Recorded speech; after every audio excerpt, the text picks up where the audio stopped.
Hello, and in this video I am going to degrade myself by entertaining politicians' lies. What I mean by that is that Reform UK have just released their manifesto, so I'm going to analyse each policy and add some personal commentary of my own unqualified opinions. Before I carry on, I just want to say that realistically speaking, we all know that the UK is in decline, heading towards some sort of collapse. And in my opinion, we're going to need radical reform of the way we manage production and money if we're going to stop this. There is a huge rich-poor divide across the Western world, and corporate greed is the root cause of our problems here. Reform should get credit for trying to make a difference, but it looks to me like they're trying to do it within the confines of our own corrupt system. So therefore, I think they are not going to make any effective change at anything. They still worship money, they worship the corporations who demand cheap labour and demand to push every human being on this planet into an interchangeable little cog. So vote reform is what they keep saying to me in the comment sections everywhere, but they never say why I should vote for reform. So let's take a look. Right, here we go. So first of all, right off the bat, they're not calling this thing a manifesto, they're calling it our contract with you. So straight away my bullshit detector is going off. Where do I sign this contract? Can I take them to court for breach of contract if they fail to deliver? No, I haven't signed it. It's not a contract. So immediately they're lying right from the very start, from the very first word. So the core pledges: imagine smart immigration, not mass immigration, all non-essential immigration frozen to boost wages, protect public services, end the housing crisis, and cut crime. That would be a nice idea, but the problem is I think this party worships corporations. They're not taking out the root cause of the problem, so I don't think they're going to have any way of being able to stop immigration at all, because they need to please the corporations who demand cheap labour constantly. So I don't believe that they're going to do this in a meaningful way. We could see that in one of their other policies later on where they talk about decreasing corporation tax, but we'll get onto that. So next one, imagine no more small boats in the Channel. Illegal migrants who come to the UK will be detained and deported, and if needed, migrants in small boats will be picked up and taken back to France. Okay. So number 3, imagine no NHS waiting lists, still free at the point of delivery, blah blah blah blah. So okay, gotta cut down the waiting list somehow. Imagine good wages for a hard day's work. So they're gonna lift the income tax threshold to £20,000 a year, which I don't really see, because if you give the poorest people in society more money, they're just going to spend that money straight away on basic services, which is immediately going to raise inflation. So I don't really see that really benefiting anyone after 6 months, and it's not really a big enough thing to do to stop wage inequality. You're going to have to do something much bigger to close the income gap that's been caused by the money the government has pumped into all these companies during COVID and since the bailouts of 2008. You're going to have to do a lot bigger things. I mean, my idea is I think they should make it illegal for corporations to own property and just distribute that property amongst everyone else. Only British citizens can own property rather than companies. I think that would be the first thing I would do, and that would immediately close the wealth gap that we have in this country. But I digress. And anyway, step 5, it says here, imagine affordable, stable energy bills. So scrapping energy levies and net zero to slash energy bills and save each household £500 per year. It's not a big enough amount, in my opinion, and I mean the only way they can realistically do that is by building nuclear plants, and I suppose they're right by not focusing too much on these renewables, because they cause a lot of energy, these wind farms, and you can't really dispose of them once they've been used. It costs a lot of oil to make the things in the first place, but we'll get onto that later. I'm sure they'll talk about that a bit later on. So anyway, immigration, what they want to do here, they're saying they want to freeze non-essential immigration. So strict limits on immigration are the only way to relieve pressure on our housing, public services, increase wages and protect our culture, identity and values. Essential skills, mainly around healthcare, must be the only exception. So that last sentence there, essential skills mainly around healthcare must be the only exception. There's a little bit vague about what they're suggesting there. And I don't really think they've got any way of stopping immigration, because they need it to keep the economy running. You have to have immigration coming into the country constantly to keep the wages low and to keep workers competing against each other. There's no way you're going to stop this until you stop appeasing the corporations. I don't think that's a realistic policy, what they're telling us there. Next one is stop the boats with our 4-point plan, leave the European Convention on Human Rights, zero illegal immigrants to be resettled in the UK, new Department of Immigration, pick up illegal migrants out of boats and take them back to France. Well, I'm against centralism. I think any kind of laws taken away, government made smaller, or corporations made smaller for that matter, would be a good thing. So, I mean, traditionally, every man is supposed to be equal under the law. So why do we need these extra laws on human rights to come into play? Perhaps someone could explain in the comments. But I think these things are not needed. These are just things that are just creating too much bureaucracy. Like what happened with the Roman Empire. There was too much bureaucracy on everything, and eventually that was one of the things that made it collapse. And I think the same thing's happening in the UK at the moment, with things like this, like the human rights bills and plenty of quangos and stuff like that, which they're going to talk about. The next policy is secure detention for all illegal migrants. All asylum seekers that arrive illegally from safe countries will be processed rapidly offshore if necessary. Those entering from a safe country will also be barred from claiming asylum or citizenship. No legal aid for non-citizens. Those rejected will be returned. I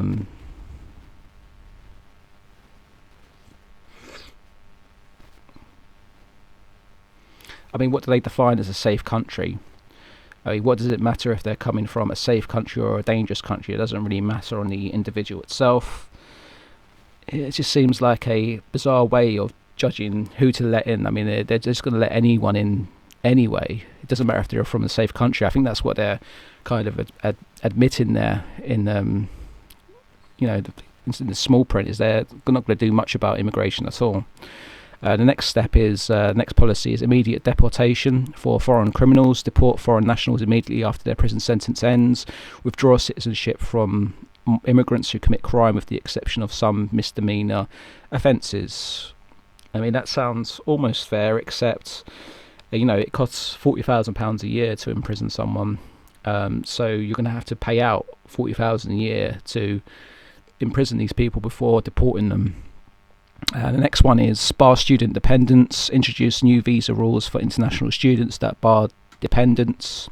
Only international students with essential skills can remain in the UK. Close down fake courses and immigration schemes that abuse the rules. How are they going to do that? I'm not sure.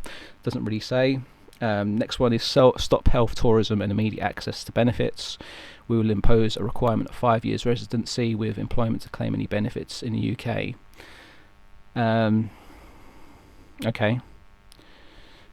Employer immigrant. I mean, doesn't that already exist? Isn't there already a lot of restrictions in place already to stop people doing that? I'm not sure.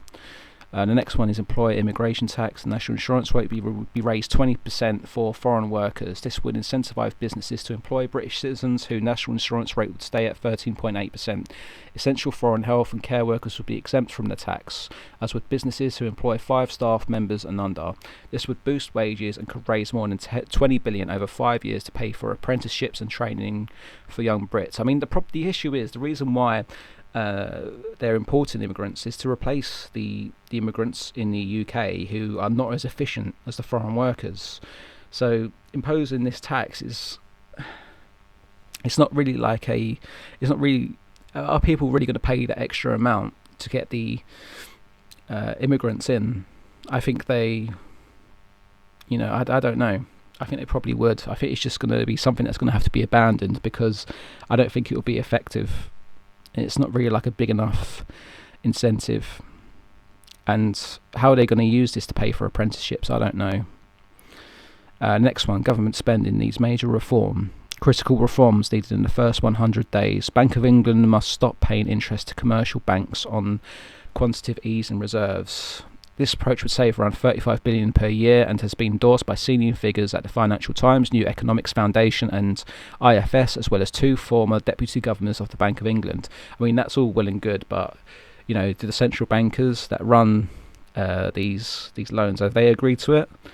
We'll see if that one goes through. Save £5 in every £100. Every department will slash wasteful spending, cut bureaucracy, improve efficiency, and negotiate better value procurement without touching frontline services. This will save 50 billion per year. Ensure tax cuts and boost our economy. Yeah, that would be good if they could do it.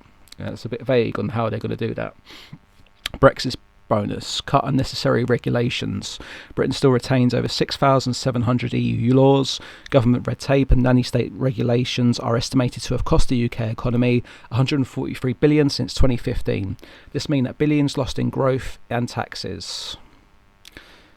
I mean, yeah, I'm all for cutting laws and decentralism, so that would be a good idea if providing that these laws need to be cut. I mean, they're not saying which EU laws they're going to cut there. It might be a couple of them that might be useful. We don't know. A bit vague again. Next one is cut foreign aid by 50%. Save 6 billion from the 12.8 billion budget. A major review is needed into the effectiveness of overseas aid. That includes global quangos, which we pay over 7 billion every year. I mean, the thing is with government, a lot of it exists as a way to just pay corporations. A lot of our tax money is used just to hand money over to corporations. So I guarantee you that a lot of this overseas aid that we're paying out, it actually goes straight into the pockets of corrupt corporations who pocket a lot of it. So that's a good policy, I would say, if they can implement it. Collect billions in unpaid tax. HM Revenue and Customs failed to collect tens of billions of taxes last year due to understaffing and bad management. Improved HMRC competence would deliver lower taxes to British workers. I mean, yeah, that's good if they could do it. Anyone who's been on the phone to the tax people knows how awful it is. They keep you on hold for half an hour sometimes. So that definitely needs to be fixed somehow. Critical reforms needed in the first 100 days for the economy. So make work pay, lift the income tax start point to 20,000 per year. I just went over that at the beginning. As I said, I think this is just going to cause inflation. But if they increase interest rates to combat that inflation, that could only be a good thing for average people. So but it's not really down to reform to do that. That's down to the Bank of England, which isn't run by the government. So we'll see. I mean, and they copy the US anyway. So we'll see what comes out there. Cut energy taxes, beat the cost of living crisis, save households over £500 per year. I don't think that's a lot of money to be saved. I think you need to be giving people a lot more than that. Cut residential stamp duty. Yeah, that needs to go. So yeah, I can do that. I can go with that one if they can. Well, they're saving lots of money elsewhere, so that'll probably be doable for them. Abolish the VAT tourist tax. Yeah, that's fair enough. It's a bit of a pain, having to go to another country and pay money just to, when you're going to spend money there anyway. I think that's probably a good idea. Let people have a bit more freedom of movement when they're visiting. Abolish inheritance tax for all estates under 2 million. That means some 98% of all estates. Yeah, I think that's a good idea. I think inheritance tax is robbery. Imagine working for your whole life and then you want to pass it on to your children, but the government takes a large chunk of it. It's not really good, is it? So, more stuff on the economy. Free over 1.2 million small and medium-sized businesses from corporation tax. Yes, that's one of the reasons why our high streets are going empty, because the amount of taxes and bureaucracy a lot of small businesses have to pay. So that's good. Abolish IR35 rules to support sole traders. Yeah, that's good. That's a pain, that legislation that was brought in, lift the VAT threshold to £150,000. Yep, the VAT is a business killer. Support small and medium-sized enterprises. Online delivery tax at 4% for large multinational enterprises. Yeah, that's probably a good idea. Tax the corporations if they can afford it. I mean, if you're a large corporation, you have to pay a lot of tax anyway. Reform the planning system. Fast track new housing on brownfield sites and infrastructure projects to boost businesses, especially in coastal regeneration areas.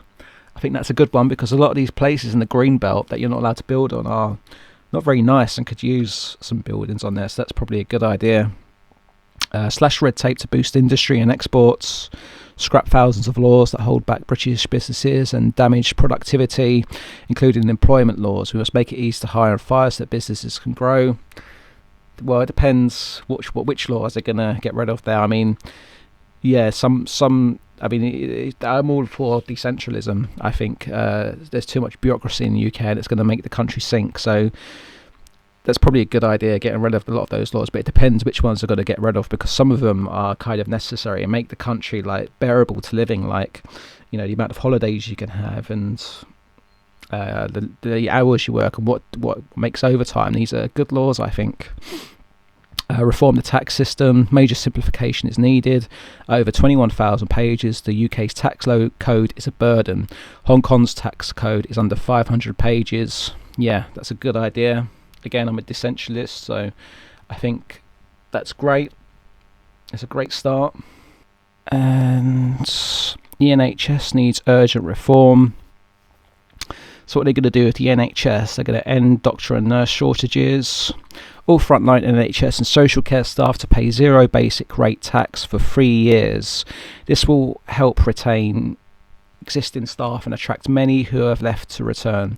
End training caps for all UK medical students. Write off student fees, pro rata. Yeah, a lot of doctors trained in the UK move to other countries like Australia. I think they pay six-figure salary straight away for a lot of UK doctors, whereas here the starting salary is significantly lower. So anything that will help them make more money is a good thing, but I don't think that's really enough. They have to pay doctors and nurses a lot more to get the talent they really need in the NHS, if that's something they want to keep. Use independent healthcare capacity. We will harness independent, not-for-profit health provision in the UK and overseas. That's quite scary. Does that mean I've got to pay more money for car parks?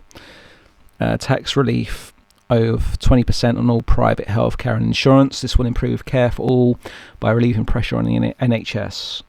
Those who rely on the NHS will enjoy faster, better care. Independent healthcare capacity will grow rapidly, providing competition and reducing costs. Okay, why not? Put patients in charge with a new NHS voucher scheme. NHS patients will receive a voucher for private treatment if they can't see a GP within 3 days. For a consultant, it will be 3 weeks. For an operation, 9 weeks. Services will always be free at the point of use, but they're going to have to pay a lot of money to get that private healthcare. The NHS is already doing that. They're already sending a lot of patients to private, and it's costing a lot of money. Improve efficiency, cut waste and unnecessary managers. Operating theatres must be open on weekends. Rotas must be planned further in advance. Nail down better prices using economies of scale. Review all NHS private finance contracts for significant savings potential. Abolish the NHS Race and Health Observatory. Okay. Save A&E. Cut waiting times with a campaign of pharmacy first, GP second, A&E last. We will offer tax incentives for new pharmacies and those who employ more staff to assist in relieving pressure on A&E. Okay. Excess harms public inquiry. Excess are nearly as high as they were during young people are overrepresented. Can you believe they're actually doing this one? An inquiry onto can they pull that off without it being a whitewash?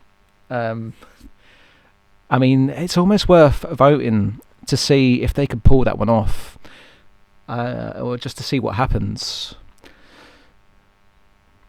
Net zero is crippling our economy. Yeah, a lot of net zero is just a way for corporations to make more money. Ditching net zero could save the public sector over 30 billion per year, they think, for the next 25 years.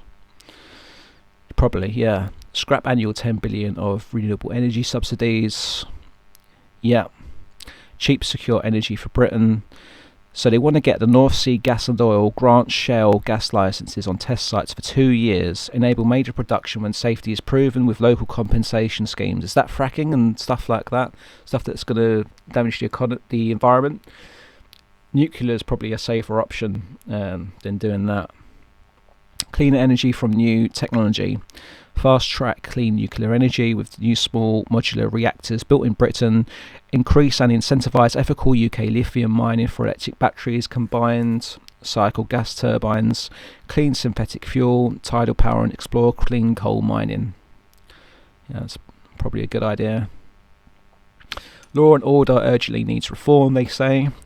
Commence increase in police numbers. I mean, I don't think you need to increase police numbers at all. I think you need to tackle the root causes of crime, which are mostly poverty and just lack of punishment. I mean, if you look at the stats, the amount of crimes committed in the UK since 1900, it's been going up and up and up.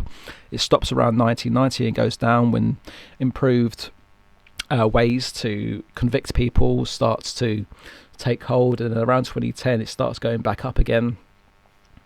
I think harsher punishment is probably what you would need to do to stop crime. Commence zero tolerance policing, clamp down on all crime and antisocial behaviour, increase stop and search substantially. That's not going to go down well. Prison for violent crimes and possessing a knife. I mean, like you get already. Drug dealing and trafficking will get mandatory life imprisonment. A new offence for substantial possession of drugs will meet heavy fines. Okay. New police leadership and recruitment regime. Strong preference for ex-military officers and personnel. High standards of fitness and presentation for frontline officers. Sack chief constables that allow two-tier policing. I wonder what that means. I wonder what that means in reformish. More bobbies on the beat. Ensure that the police return to the beat and use better technology and stop wasting time on paperwork. Allow PCSOs to become police officers before the role is phased out. It's probably a good idea. I mean, PCSOs are basically paid informants. Why not just give them full power if you're going to employ officers? Common sense policing, not woke policing. Scrap all diversity, equality, inclusion roles and regulations to stop two-tier policing. Overhaul the Independent Office of Police Conduct so that the police complaint system becomes more accountable and works for the law-abiding public. I mean, like I said before, everyone should be equal under the law. You shouldn't need these extra laws in place to make people equal, because it just ends up making people more equal and you end up with positive discrimination, in my opinion. So that's a decentralist policy, which I can only endorse. Depoliticise the College of Policing, prioritise crime prevention, discipline, public service and high standards of strength and fitness among trainees. Replace degree standard entry with an entrance exam. Require officers to complete a 2-year probationary period. Stricter entry requirements. Yeah, I mean, degrees, like a large chunk of the population have degrees now, where back in the day, a few decades ago, it was very, very hard to get a degree. Only a small segment of the population had one, so it's not really, shouldn't be a prerequisite anymore. They're almost becoming useless, like they were in the 1700s. So that's probably a good idea, because you don't really need a degree to be a police officer, I don't think. Next bit is about the justice system. So, urgent sentencing review of automatic life imprisonment for violent repeat offenders. Okay, yeah, fine, whatever. Increase the criminal justice budget. So they want to increase it to 12 billion to ensure more high caliber staff. I mean, a lot of lawyers and stuff working for a Crown Prosecution Service are not paid that much, and there's a lot of stress there. There's a huge backlog. I don't think 2 billion is going to cut it. You need something more radical to combat that, I think, like stopping the crime in the first place by decreasing the wealth divide. That's what you need to do. Change the definition of a hate crime. Members of the British public must not be investigated because any person perceives that a hate crime has been committed. Yeah, they probably waste a lot of money on that sort of stuff. I mean, they could probably get rid of that law. Wasn't there something in place before there? Wouldn't it just be called verbal abuse or something like that? Start building 10,000 new detention places. So they want to build more prisons because they're overused, overfilled. I mean, just cut down the number of criminals by decreasing the wealth divide. Be a good way to do it. Reform the child maintenance service. We will launch a special division of the family court for maintenance and defaults. Share the parental care 50-50 where appropriate. Rights of access for grandparents is probably a good idea, because a lot of there's a lot of time and effort goes into these divorce cases, and sometimes it's uneven, the outcomes, as a lot of us probably got stories about that. Stop child grooming gangs, deport offenders holding dual citizenship, make child grooming gangs an aggravating offence, improve safeguarding of victims and vulnerable, no bail for grooming gang offenders. I mean, that law already exists. Tackle youth crime, reopen high intensity training camps for young offenders to teach basic education, teamwork and values. They should probably educate them somehow while they're in prison, because a lot of prisoners don't come out not knowing anything. Why not teach them while they're in there, to adapt to the society? A patriotic curriculum in primary and secondary schools. Any teaching about a period or example of British or European blah blah blah blah blah. Ban transgender ideology. How are you going to do that? A lot of these teachers bring these values in by themselves. You can't really mandate that sort of stuff. Tax relief on 20% on all independent education. No VAT on fees. If parents can afford to pay a bit more, we should incentivise them to choose independent schools. How are they going to do that? Okay. A lot of state schools are closing, aren't they? Because of the lack of children. No one's having kids, which is the biggest problem our country is having at the moment. No one's, in the world in general, a lot of people aren't having children. So, scrap interest on student loans. Yeah, that's a good idea. Cut funding to universities that undermine free speech. How are they going to do that? How are they going to decide what's undermining free speech? What's going to be included in that law that they're going to pass? Permanent exclusions for violent and disruptive students. We will double the number of pupil referral units so the schools can function safely. Universities must provide 2-year undergraduate courses. Yeah, it's a waste of time. Why legislate all that stuff? Why bother? Why not just let the universities dig their own holes, like they did in the a few hundred years ago, and then just something will come out naturally that will replace it, like the polytechnics might make a comeback or something like that. You don't need to legislate for that sort of stuff. Right, now we're on benefits. Make work pay, lifting the income tax start point to 20,000 per year, so an extra 1,500 per. Yeah, they're really drumming that one home. The extra £1,500 a year. What's that phrase? Like, beware of politicians who offer free gifts. This is like their little carrot they're trying to dangle for people to get them to vote for them. Motivate up to 2 million people back to work.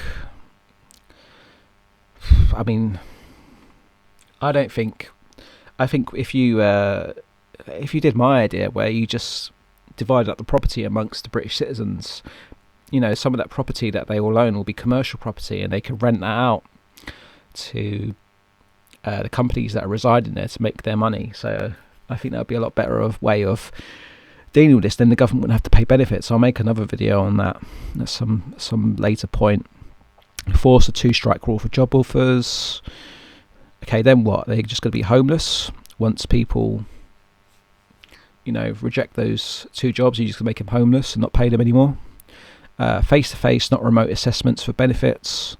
Police independent payment and work capability assessment should be face-to-face. We will require independent medical assessments to prove eligibility for payments. These registered with severe disabilities or long-term serious illnesses should be exempt from regular tax. It just sounds like hassle. I think the benefit system should be abolished and people should live off the rent off the property.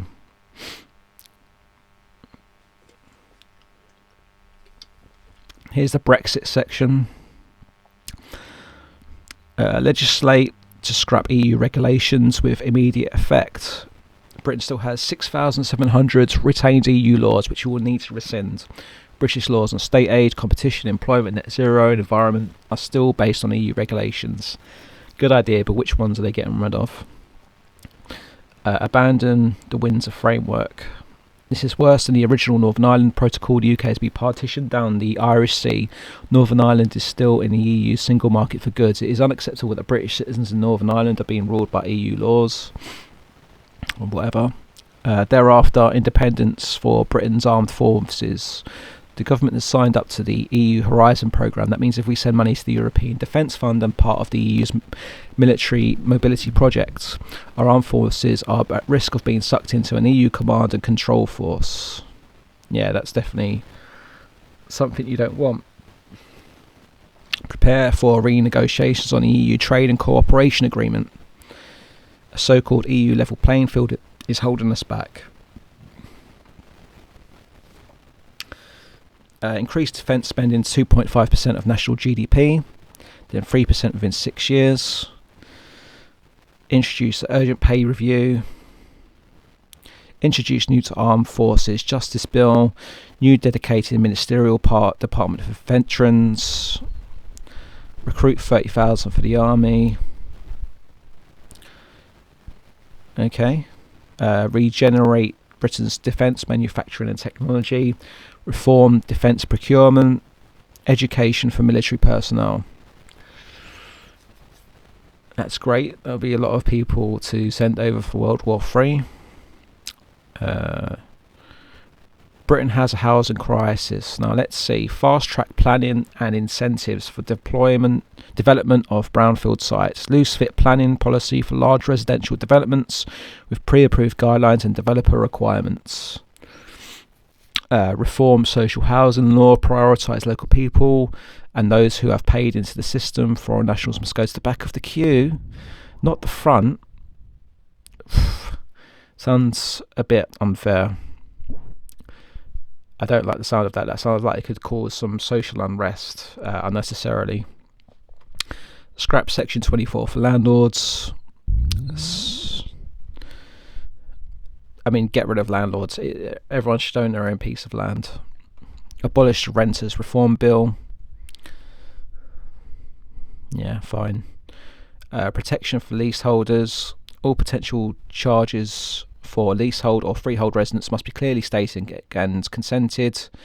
Ensure it's cheaper and easier to extend leases to 990 years and buy freeholds. What exactly they're going to do? They're doing some sort of freehold thing in the government at the moment, and I'm not sure if they're going to change it that much. They're very vague on that. Incentive use of new construction technology. We will incentivise innovation to speed up building, modular construction, digital technology and building sites that improve efficiency and cut waste. Great. I mean, that's very lukewarm, that housing plan. That's not going to stop anything. There's just a shortage of housing. And there's too many people competing for housing. I don't really see any solid ideas that they're coming up with here to deal with that at all. That's probably the biggest problem in this country at the moment. That's why no one's having children, because they can't afford houses. And there's going to be a crisis in a few hundred years when there's no children about to pay for all the pensioners. Not to mention all the other things that happen when there's no people being born. Okay, so family breakdowns, children and families, this section. Support marriage through the tax system. As soon as finances allow, introduce a UK 25% transferable marriage tax allowance. This would mean no tax on the first $25,000 of income for either spouse. This will help make work pay and incentivise people trapped on benefits back into the workplace. Well, that's a lot of money there. They're really big on getting married. By the sounds of it, that's quite a big reward. Choice for stay-at-home mums or dads. The majority of mothers would choose to stay at home more if they could. Front-loaded a child benefit system for age 1 to 4 would give the parents a choice to spend more time with their children. I mean, like I said before, we should be taking all this property off the corporations. The amount of property that's owned by corporations and non-British citizens is huge. And if you took that and redistributed it amongst British citizens only, it means every British citizen would have 3 houses each. They could rent these houses out to companies that would pay for their own wages, and they could have a job on top of that. It would make everyone rich, and it would bring back a time when you had like single income families where the man would earn enough money to support the whole family, and it could be the same. The woman would have enough money as well in this system I've proposed. So that would be a great way to, get women to stay at home and help raise the kids, or the dads if the couple was that way inclined. Mandate single-sex spaces. Public toilets and changing areas must provide single-sex facilities. That's like an anti-trans thing they're trying to say there. I think they're going to do a lot more than that to appease the voters. Promote child-friendly app-restricted smartphones. That already exists. Review the online safety bill. So they're going to ban... it sounds like a way of banning free speech.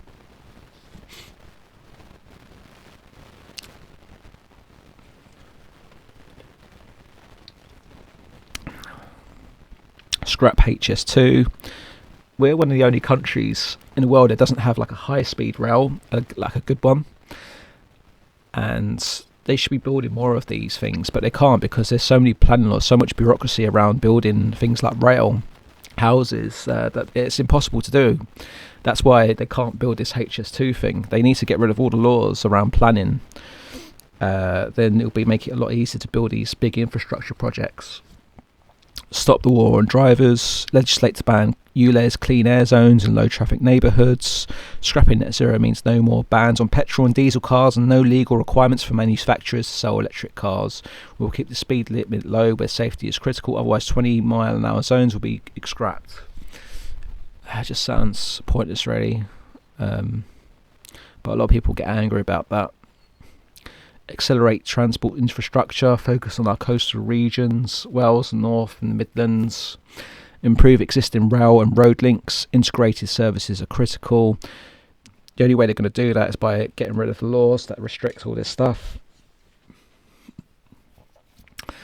Tighter regulation, the ownership model for critical national infrastructure. British taxpayer needs to be in control of Britain's utilities. Launch a new model that brings 50% of each utility into public ownership. The other 50% will be owned by UK pension funds, benefiting from new expertise and better management. We will ensure standard charges are being capped to help low users and pensioners. Well, nationalisation doesn't really work properly. We've seen that before. Jeremy Corbyn had an idea where he wants to set up these new nationalised companies as charities, like similar to charities. This at least is something that's closer to not being nationalisation. Single government infrastructure funding stream, overhaul and merge the National Infrastructure Commission and the Infrastructure Bank.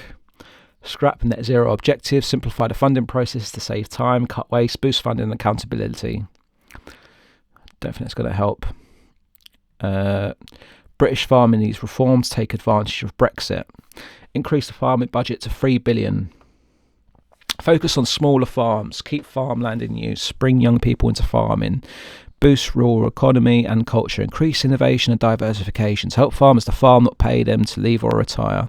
Okay, it's very vague, but overall, yeah, who would not agree with that? Scrap climate-related farming subsidies. Yeah, that's annoying. Protect country sports. Okay. Stop supermarket price fixing.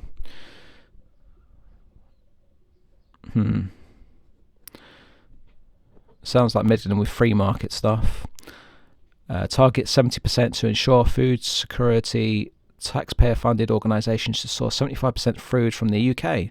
Clear labelling for consumer choice. Boost smaller food presses and abattoirs through tax breaks and other incentives. That is definitely something that needs to be done. They need more food made in the UK because the UK relies too much on other countries to provide food, and that's quite an insecure situation to be in. Farming, not form filling. Many farmers spend over 15 hours a week on paperwork, cut red tape from HMRC and the British Cow Movement Service. Okay. Fishing. They couldn't help put a fishing section in here. Stop EU fishers taking UK quotas.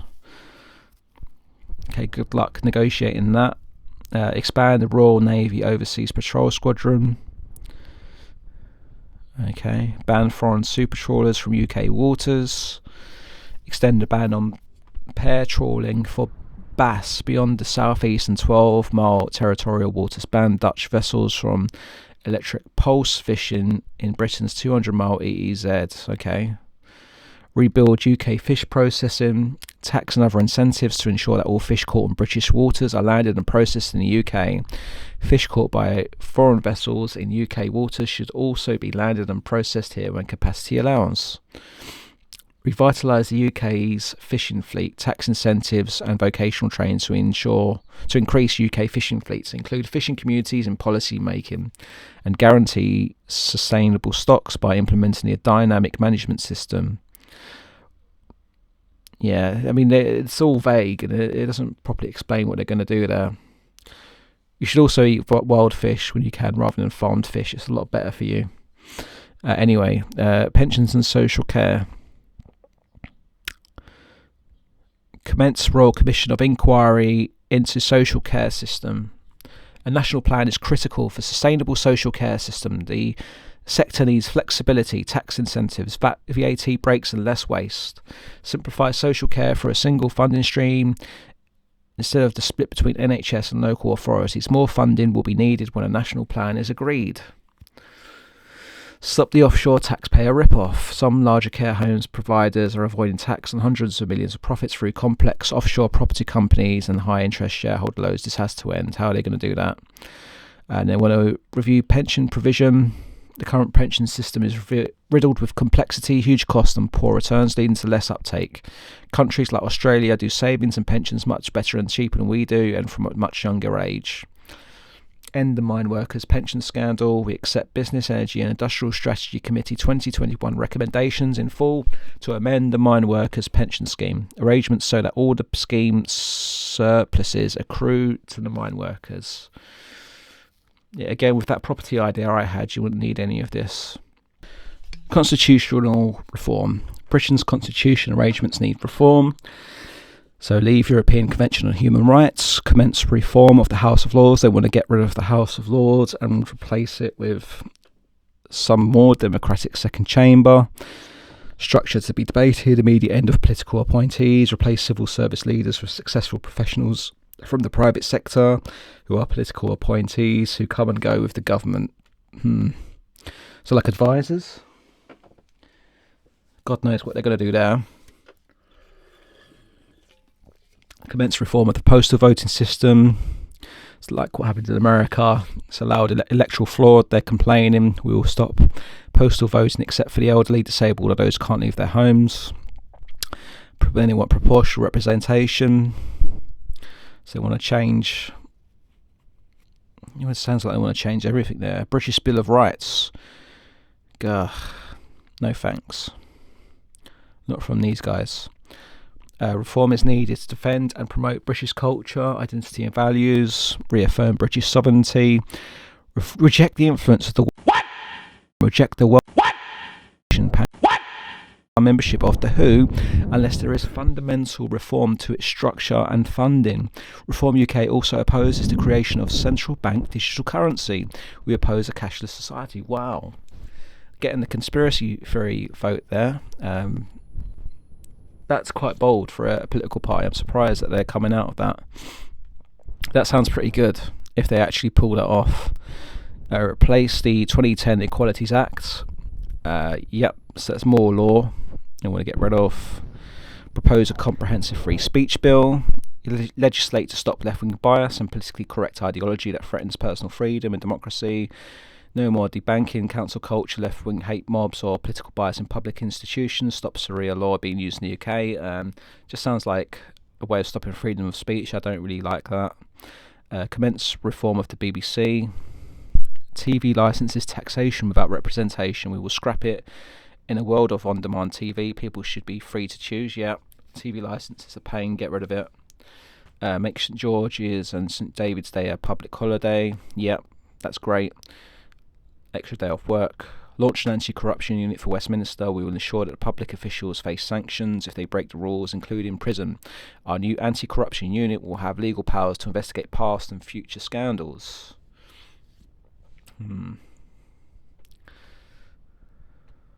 I mean, what they should do is make them pay like a liability insurance. So whenever anyone sues the government for something that public servants done, it will come out of that fund. And then the person who's done it won't be able to get insurance again, or they have to pay a lot of money, price them out of the profession. That's probably a better way to do it. So, look, here's the funding. Employer immigration. Okay, I'm not going to go into too much here about how they funded that. There's probably other people out there who have done better work on that than I have, but they simplified that. They've made it quite simple. And where are they getting these figures from? I'm not sure. But maybe another video is worth that. There's the Blues Brothers there. And there we go. I think I've tried to surmise that as quickly as I can. But I think, actually having read that, there's a couple of surprising policies they're putting through, especially the anti-WEF stuff. That's pretty good. If they actually pull it off, if they're serious about it, I'd be interested to see. But I think you need more than this kind of stuff that they're pushing. It's good that they're trying to do the right thing. But as I said at the start of the video, you need a more solid ideology to compete against this, like the thing I'm pushing, like the anti-corporate decentralism thing. I think that would fit the bill. But as far as the parties at the moment, I don't think these guys are going to be too effectual, and it might damage future movements when people see that this isn't going to have big change on the way things are, because you need to sort of beat the system at its core. So anyway, I'm not going to babble on for any longer. I've babbled enough, so that's enough for today. Please leave a comment if you've made it this far and let me know what you think. Thank you. Bye bye.